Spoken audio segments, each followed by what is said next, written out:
श्रीराम जय राम राजाधिराज रामचंद्र भगवान पवन सुत हनुमान उमापति महा नमः पार्वती पतये सीताकांत स्मरण जय जय रघुवीर समर्थ दिगंबरा दिगंबरा श्रीपाद वल्लभ दिगंबरा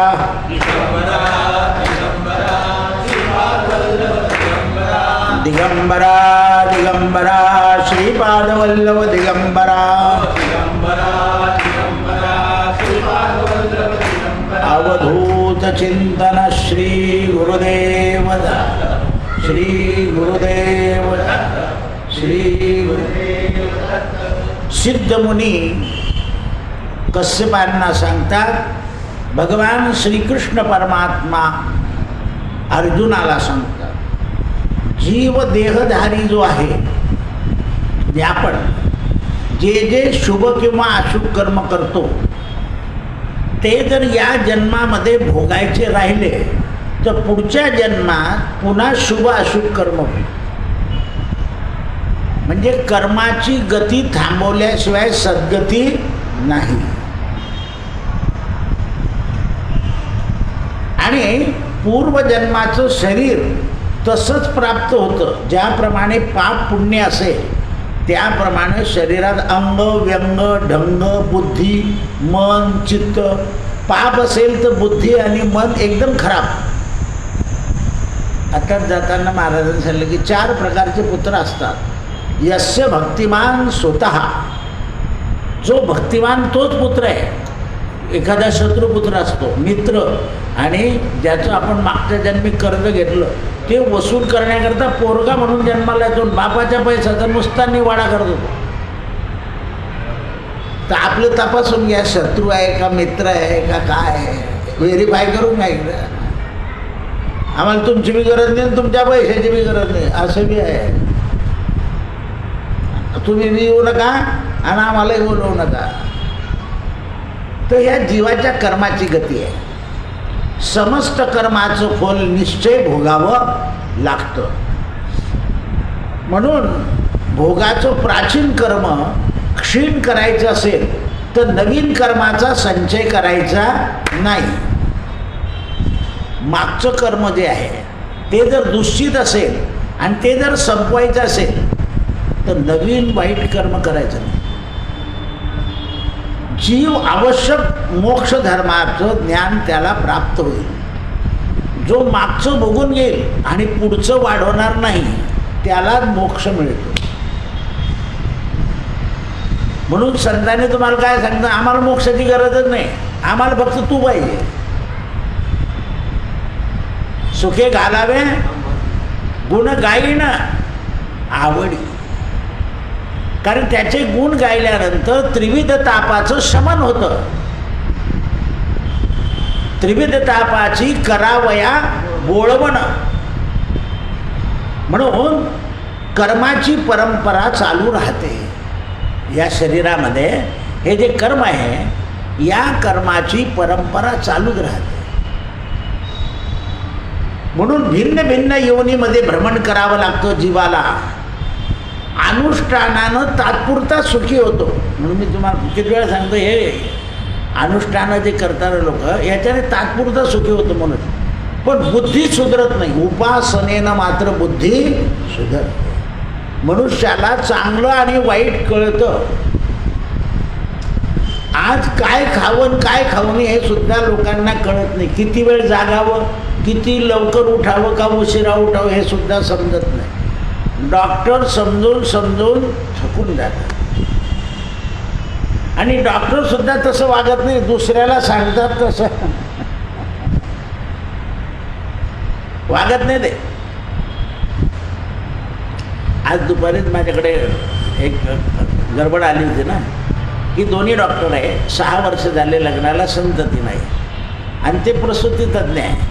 ते म्हणे ते दुसऱ्यांना औषध देतात त्याच्याने संतती होते आणि यांना होत नाही. म्हणजे म्हटलं तुम्हाला कळायला पाहिजे की औषधाने संतती होत नाही, संतती प्रारब्धाने होते. जर झाली असती तर तुम्हाला झाली नसती का? प्रारब्धेची जोडे धन, प्रारब्धेची जोडे कण, आणि प्रारब्धेची वाढे मान. असं आहे. जेवढं तुम्ही मान घ्याल तेवढं पुण्याचा संचय कमी होतो. मी तुम्हाला सांगणार, एकदा मी वृंदावनात गेलो, तो 90 वर्षाचे संन्यासी होते. आम्ही गेल्याबरोबर आमच्या हातातल्या बॅगा, मी पोरांना म्हणलं करे एवढे वयस्कर ते घेतील, त्यांचे अतिथी धर्म आहे. त्यांनी पाणी काढून दिलं लगेच. म्हटलं नाही स्वामीजी, मी माझं पाणी काढेल. इतके एवढा महान संन्यासी असल्यावर सुद्धा तत्पर होता. कारण सेवा, जेवढी सेवा होईल या शरीराच्या हातून तेवढं चांगलं आहे. जशी सेवाही चांगल्याच बाईला जमते हाताची, सगळ्यांना जमते, पाटावर मात्र घसडून देतात सगळ्या, घसड भसड. तसं आहे, सेवा ही सात्विक माणसाकडूनच होते. आणि तो बोलतच नाही की खूप सेवा घडल्यावर आज खूप त्रास झाला, नाही म्हणत तो. जो त्रास झाला म्हणतो तो सेवा करण्याच्या तयारीत. म्हणून तोंडातून वाईट शब्द काढू नये,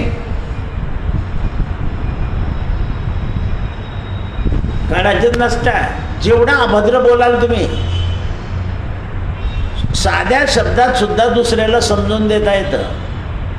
कडक शब्द वापरला पाहिजे, अपवित्र शब्द वापरला पाहिजे. मी सांगितलं ना, स्वतःच्या मुलाला हरामखोर म्हणून टाकतो लोक. काही विचार करत नाही, कारण कोणीतरी दिलेली शिवी आहे ती ऐकलेली आहे तुम्ही, पण विचार केलेला नाही. म्हणून ते म्हणतात अनुष्ठानानं तात्पुरतं सुख मिळतं. आता बघ, कर्मचं वर्णन ऐक. कर्म जे आहे, दान, व्रत, ब्रह्मचार्य, शास्त्रोक्त रीतीने वेदाध्यायन, मनोनिग्रह, शांती, समस्त प्राण्यांवर दया, चित्ताचा संयम, कोमलता, दुसऱ्याचं धन त्यागण्याची इच्छा. वरती पहा, संसारातल्या प्राण्यांना मनानं आनंद द्यायचा, आणि माता पिता यांची सेवा, देवता आणि अतिथी आणि गुरु यांचं पूजन, दया, पवित्रता, इंद्रियांची मर्यादा काबूमध्ये ठेवलं तरच भगवंताचा सहवास घडतो आणि नाम तोंडात राहतं. इतकं कठीण आहे. आपण म्हणतो सोपं आहे नाम घेणं, सोपं आहे ना, ऐकणं रे भाऊ. धीरेंद्र ब्रह्मचार्याला बी जमलं नव्हतं. कठीण आहे ते. प्रयत्न जरूर करायचा आहे, जेवढं आपल्याकडून होईल एवढा प्रयत्न करायचा आहे, पण बरोबरी करायची नाही. थोडांकडून आशीर्वाद घ्यायचा की असंच माझ्याकडून घडो, म्हणून मागणी पडता अभंग असता. काही नुसते मोठ्याने आडला होता लोक, पण तसं वागत नाही. हे गाव भुक्कड बोल नको ना. इथे देवाला दिलंय आपल्याला, त्या लोकांनी नाही. असं आहे. पहा तुम्ही एखाद दिवशी सांगून येता घरी की आज मस्त स्वयंपाक करा, आणि अशी बातमी येते की मित्राचा ॲक्सिडेंट झाला, ते जेवण तर सत्तचं तिकडे जावं लागतं. का रे जेवणार होता तू?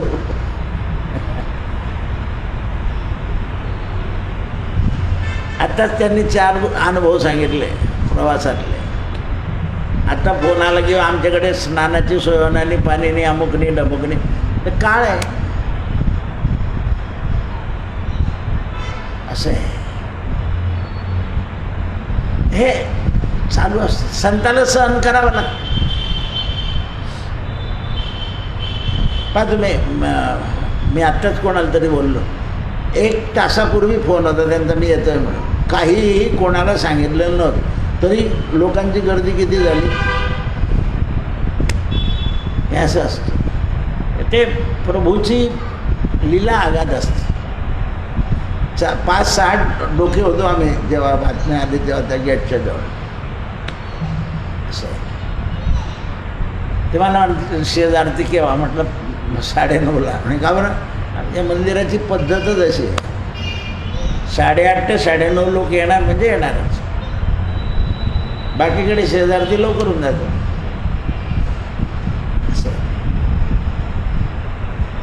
श्रमदानावर उभं आहे. कशानेच काही उपासना घडणार नाही, श्रमानेच घडेल, दानाने पण नाही घडणार. म्हणून ते म्हणतात, माता पितांची सेवा, देवता आणि अतिथी, गुरु यांचं पूजन, इंद्रियांचा संयम म्हणजे कर्मशुद्ध होईल. असे श्रेष्ठ पुरुषांनी केलेले अनुभव ऐकत राहा अर्जुना. असे जे संत, म्हणून संत चरित्र ऐकावी. पंढरपुरातल्या सगळ्यामध्ये कष्ट सहन करणाऱ्या संताचं चरित्र ऐकायचं असेल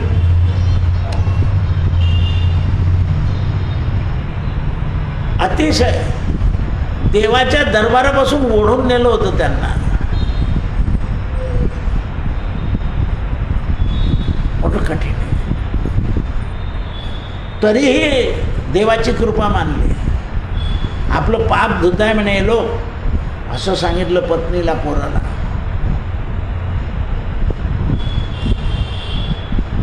ओढलंय देवाच्या मंदिरासमोर, तरी असं उत्तर दिलं, आपलं पाप धुतलं जात आहे.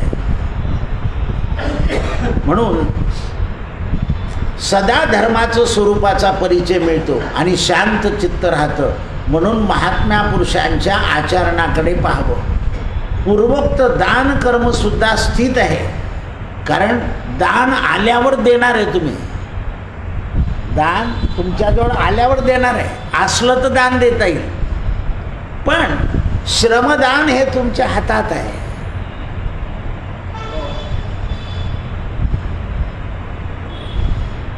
मला किती लोक विचारतात, काही भांडे घासायचे का नाही, कारण तू एक दिवस घासतील बरोबर. ज्यांना सवय येते घासायचे तेच घासतील,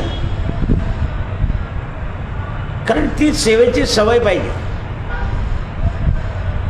श्रमदान हे आपल्याला स्वातंत्र्य द्यायचं, कोणाजवळ मागायचं नाही ना. 9 दिवसामध्ये एक माणूस आला माझ्याकडे, अनुभव सांगतो. तो आला, त्याला नारळ दिलं नाही घेतलं, काही प्रसाद दिला नाही घेतलं, पण रामनवमी संपली, त्याचं येणं बंद झालं. आला का बरं? पण इतकं स्वच्छ झाडायचा तो. मी म्हटलं देवा काय. मग त्याला परिचय केला, तर तो आमच्या भुतडा यजमानाकडेच राहतो.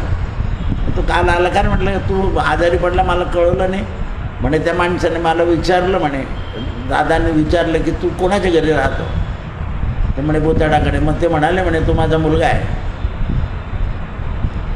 पण इतकी स्वच्छता केली त्याने 9 दिवस की मी पण पाहत राहिलो. उलट म्हटलं याचा फोटो काढून घे रे. कारण अपरिचित मनुष्य जेव्हा काही करतो तेव्हा त्याच्यावर लक्ष पाहिजे, हे समजलं. जेव्हा पूर्ण कळालं की हा मनुष्य असा आहे, मग काही धूर्त लोक असतात, हे ज्ञान पाहिजे, नाही तर फसून जातो मनुष्य. चांगला कोणता बाहेरचं जाडतं म्हणून कोणता घेऊनच निघून जातो. असं आहे, हे लक्षात ठेवलं पाहिजे. म्हणून सदाचार हा याचा परिचय हा शब्दाने होत नाही, तो आचरणानं दिसतो. सदाचार जो आहे याचा परिचय नाही करतायत, तो आचरणानं दिसतो. म्हणून शांत चित्त महात्म्यांकडे सदाचार दिसतो. कसे पाहिजे ते? ज्यांचं चित्त शांत आहे. शमवी चित्ता दत्ता, पूर्वोक्त दान कर्मस्थिती आहे. म्हणून कर्म सनातन धर्मा नावाने प्रसिद्ध आहे. आपला जो धर्म आहे सनातन नावाने प्रसिद्ध आहे. सनातन धर्माचा आश्रय घे, दुर्गती होणार. कोण सांगताय? भगवान उवाच. अर्जुना, सनातन धर्माचा आश्रय घे. जे जे सनातन धर्माच्या आश्रयाला आले ते इथे स्थिर झाले या भरतभूमीमध्ये. म्हणून याकरता धर्ममार्ग भ्रष्ट होऊ नका, त्याच्यावर निमंत्रण ठेवा. योगी आणि मुक्त पुरुष केवळ आचार धर्माचं पालन करतात, म्हणून ते सन्निध माझ्याजवळ राहतात. जो त्या धर्माचं अनुसरण सांगितलं आहे त्याच्या कर्माचं फळ प्राप्त होतं. म्हणून हळूहळू माणसाला या संसार समुद्रातून तरून जाता येतं. हाच उपाय आहे संसार तरून जाण्याकरता. पूर्वजन्माचे कर्म भोगाचे.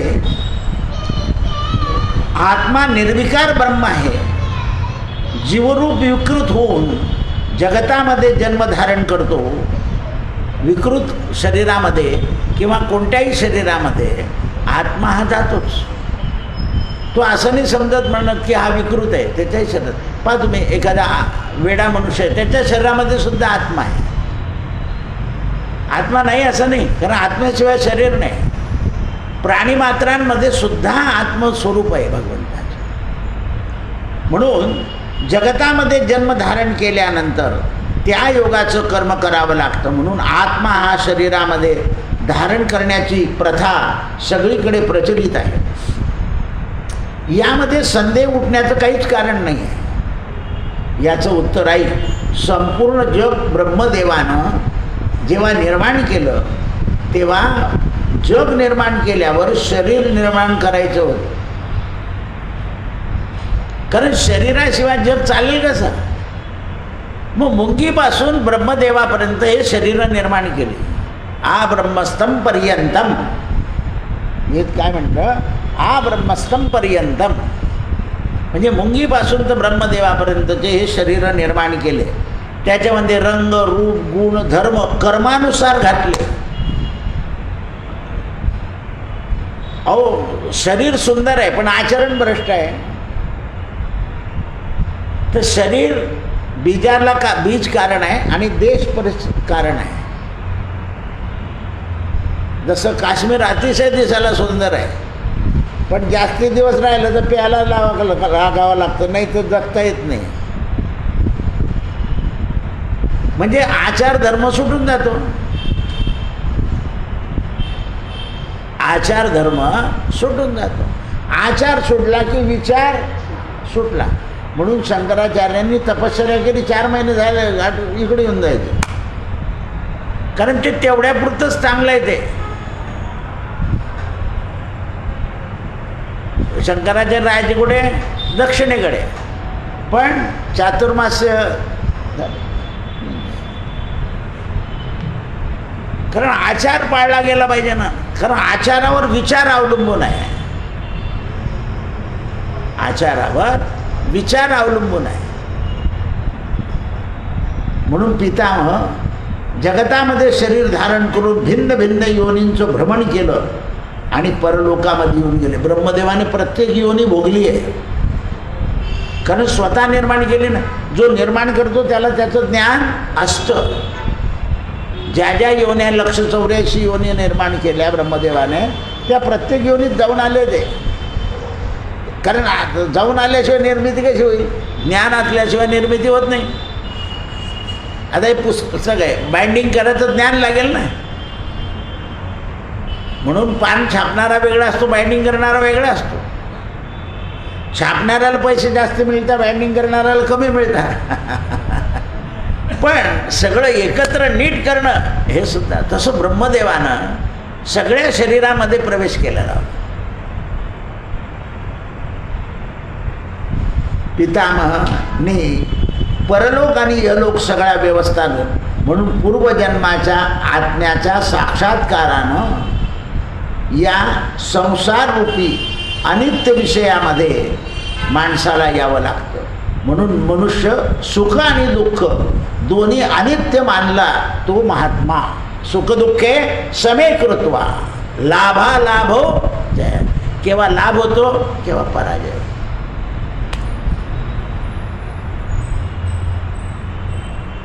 केव्हा लाभ होतो केव्हा पराजय होतो. ठरलेलं आहे.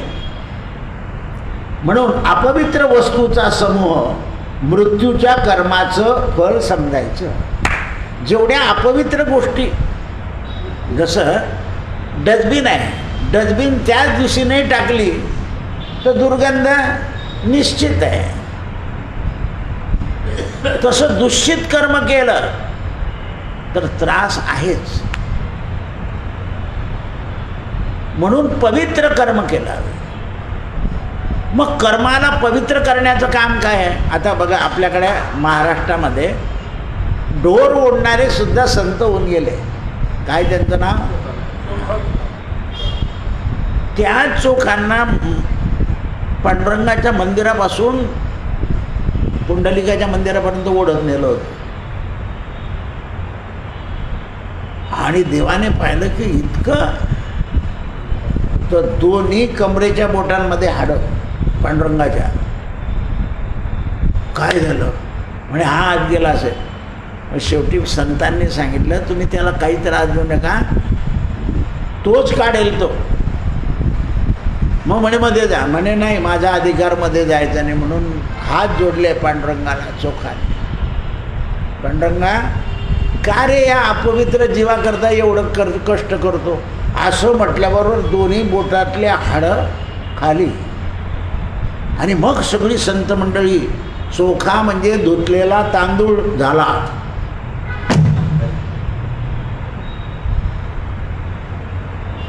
धुतलेला तांदूळ इतकं. म्हणून इंद्राला सांगितलं, इंद्रा, अमृत शुद्ध करायचं असेल तर चोखाच्या घरी जावं लागेल. इंद्र आले. अमृत अशुद्ध झालं होतं स्वर्गातलं. का? तर इंद्राने नजर दुसरीकडे टाकली होती. मग तो चोखा महाराज म्हणे, नाही बाबा, मी तर अपवित्र आहे, ते तुळशीपाशी ठेवा आणि तुम्ही विठ्ठल विठ्ठल म्हणा, शुद्ध होऊन जाईल. इंद्र चोखोबाच्या दर्शनानं शुद्ध झाला. अमृत शुद्धच होतं, पण याला त्याच्यात कीड पडलेलं दिसत होतं. अमृत कधी खराब होत नाही. चोखोबाने काय केलं, अमृताहुनी नाम गोड तुझे देवा, ते इंद्राला घ्यायला लावलं आणि शुद्ध झालं. म्हणून इंद्र दरवर्षी पंढरपुरात येतात, अशी परंपरा आहे. कशाकरता? वर्षभराचं अमृत शुद्ध करून घेण्याकरिता. कारण तिथे नामाचाच गजर आहे. तिथे नामाचाच गजर. मला आमच्या केशवांनी सांगितलं, ते असे खाली बसायचे, मी याच्यावरून प्रवचन करायचं. म्हटलं तुम्ही काही आसन घ्या ना, बोलायचं नाही. तू तुझ्या व्यासपीठावर, मी माझ्या खाली, मी श्रोता म्हणून बसलो आहे. बुवा केशव बुवा म्हणून नाही. असे संत होऊन गेले. आपलंच आसन टाकायचं बसायचं. पण तुला आज्ञा देऊन जातो, पंढरपुरात चप्पल घालतील तर शपथ आहे, घालायचं नाही. मी जेव्हा जातो तेव्हा चप्पल गाडीत ठेवून जातो, पण घालत नाही म्हणतो. पंढरपूर हे वैकुंठ म्हणताना मग तिथे चप्पल वापरायचे. काय संत होऊन गेले. पहिल्यांदा मी गेलो ना, तर चंद्रभागेच्या इकडेच फेकून दिली चप्पल. काय म्हणे, काय झालं तिला? म्हटलं जाऊ दे रे भाऊ, कधी गेली पायात पंचायत होईल.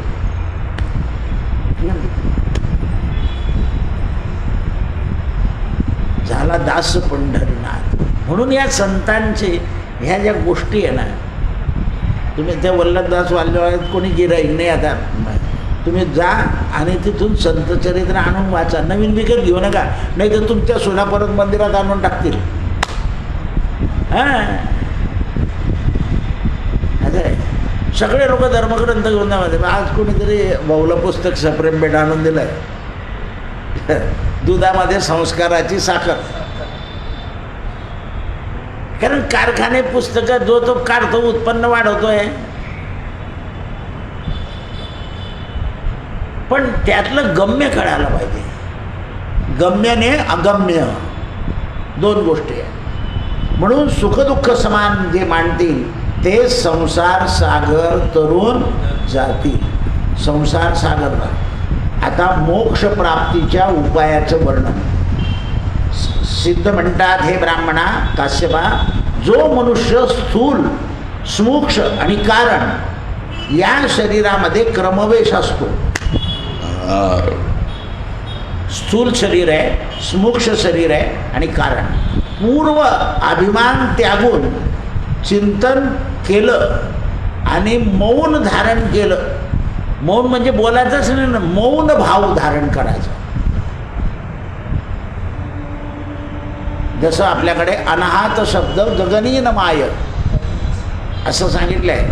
तर काय करायचं, हे बोटं जे आहे ना, मधलं बोट हे दुसरेने हे मोठं हे इथे घालायचं आणि ओंकार ओढायचा. ओ घालून पहा ना, पहा ओढून पहा तुम्ही. घाला कानात बोट नाही, मधलं बोट अंगठा नाही, बरोबर बसलं पाहिजे आणि ओढा. ओ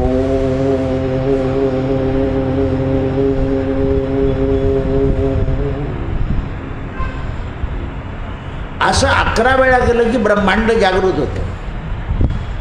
म्हणून शिवस्तुतीमध्ये लिहिलं आहे, अनाहत शब्द गगनीन माये त्याचे निनादे भवशन्य होय. कथा निजांगे करुण कुमारी तुझवीण शंभो मज कोण तारी. निधान कुंभ भरला भंग पहा निजांगे शिवज्योतिर्लिंग. पहा निजांगे आपल्याच अंगामध्ये शिवज्योतिर्लिंग. किती दिवस झाले म्हणताय तुम्ही शिवस्तुती रहस्य करा. हे डोक्याचं भ्रमण कमी होऊन जातं. आपल्या त्याच्यात तो आनंद घ्यायचा आहे. मधलं बोट झालं तर दुसरं बोट नाही बघा. हां, त्याचं कारण आहे. अंगुष्ठाकृत गोविंदम तर्जन्यांती महीधरम मध्यमायाम ऋषिकेशम. मधलं बोट कोण आहे? कनिष्ठकाम करे विष्णू करमध्ये तू माधवम करतल भूपृष्ठाभ्याय नमः. म्हणून आपण या 5 बोटांनी जेवतो म्हणजे देवत्व आहे सगळं. आता तर लोकांनी याच्यात बी आमटी घालायला सुरुवात केली, पैसे भेटता म्हणे.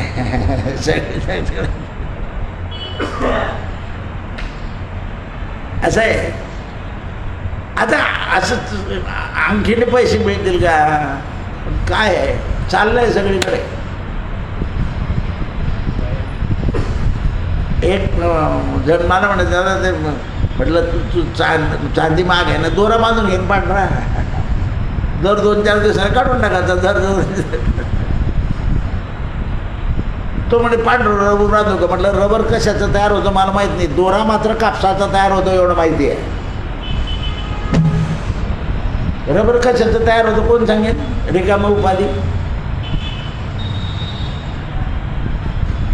दोरा मात्र माझ्या कापसाचा तयार होतो. माझ्या शेतकऱ्यातल्या निनगव्हाण गावातून सगळं कापसाचंच शेत आहे आमच्याकडे. म्हणून मौन भाव ठेवा.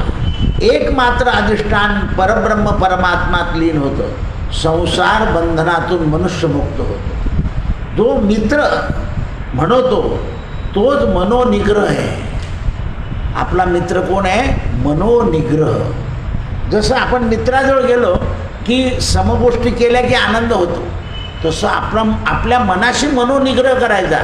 म्हणजे खरा मित्र आहे मनोनिग्रह. आणि मनोनिग्रह झाला म्हणजे माणसाला आनंद मिळतो. मनोनिग्रहामुळे मनुष्य इंद्रिय जिंकून घेतो. आणि इंद्रिय जिंकले म्हणजे भोग भय आणि क्रोध रहित होतो. जो नियमानं पारायण करतो तो पवित्र होत जातो. सर्व प्राण्यांवर त्याची प्रीती बसत जाते आणि आज सन्मान भाव इच्छा निर्माण होते. अभिमान दूर निघून जातो. तो सर्वथा मुक्त दिसतो. जीवन मरण सुखदुःख लाभ हानी प्रिय अप्रिय दृष्टी बदलून जातो. म्हणून संतांनी एक अभंग लिहिला आहे, जीवनमुक्त झालो जीवनमुक्त झालो नामाची या गजरे जीवनमुक्त झालो. कोणाचंही द्रव्याचा लोभ राहत नाही, कोणाची अवहेलना करत नाही, मनावर द्वंद्वाचा प्रभाव पडत नाही, चित्ताची आसक्ती दूर होते, मित्र बंधू संतान मित्र सगळे साधतात आणि दिवसेंदिवस कामाचा परित्याग होतो, आकांक्षा चालली जाते, धर्मासक्ती अधर्मासक्ती राहत नाही आणि संचित कर्माचा त्याग करून मनुष्य मुक्त होतो. संचित कर्माचा त्याग.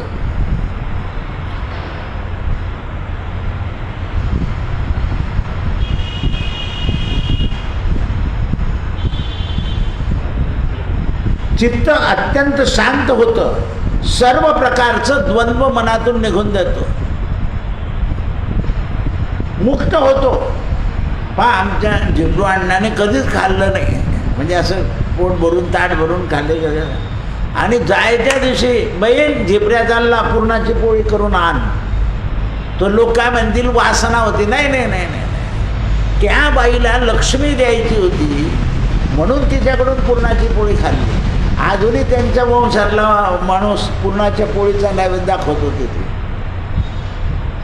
अथांग लक्ष्मी आहे तिथे. जरी संतांनी तुमच्याजवळ काही मागितलं तर त्यांची इच्छा नसते, तुमच्याकडून घेऊन तुमचं कृतार्थ करायचं असतं. आपल्या जळगावचं पंढरपूरला अख्ख्या तुरीचं वरण व्हायचं. आता कसं करायचं ते तुरी भिजवायच्या, त्या शिजवायच्या, रवीने घोटायचं आणि त्याचं वरण. बाकीच्या वाड्यातले लोक आपल्या वाड्यात येऊन वरण खायचे. बरं हांडेचे हांडे करावं लागायचं ना. पूर्वीच्या पंक्ती म्हणजे काय होते, नाही जळगावकरांचं वरण आहे आज अख्ख्या तुरीचं. हे वैशिष्ट्य होतं या संतांचं. एका संताचं तुकाराम बीजेला मी जर तुम्हाला सांगितलं तर आमटी पातोड्या आणि भाकरी याचं जेवण होतं, पण लोक तुटून पडायचे. साधं कधान्य होतं ते. नाही हो, तुकाराम बीज आहे आज भाऊचं आमटी पातोड्या म्हणजे काय, हे मोठं पातेलं. कारण हे रहस्य आहे, पदार्थाला महत्त्व नाही आहे, तो जो मनोनिग्रह आहे त्यांचा. म्हणून जन्म मृत्यू जरा या अवस्था राहत नाही. बुद्धीमध्ये वैराग्य येतं, दोषदृष्टी निघून जाते आणि मनुष्य बंधनातून मुक्त होतो. ज्याप्रमाणे आत्म्याला गंध रस शब्द स्पर्श नाही, त्याप्रमाणे या बाहेरच्या जीवाला सुद्धा गंध शब्द राहत नाही आणि असाच मनुष्य मोक्षाच्या द्वारात उभा राहतो. सत्यगुरु राय कृपा मग केली, परिणाई घडली सेवा काही.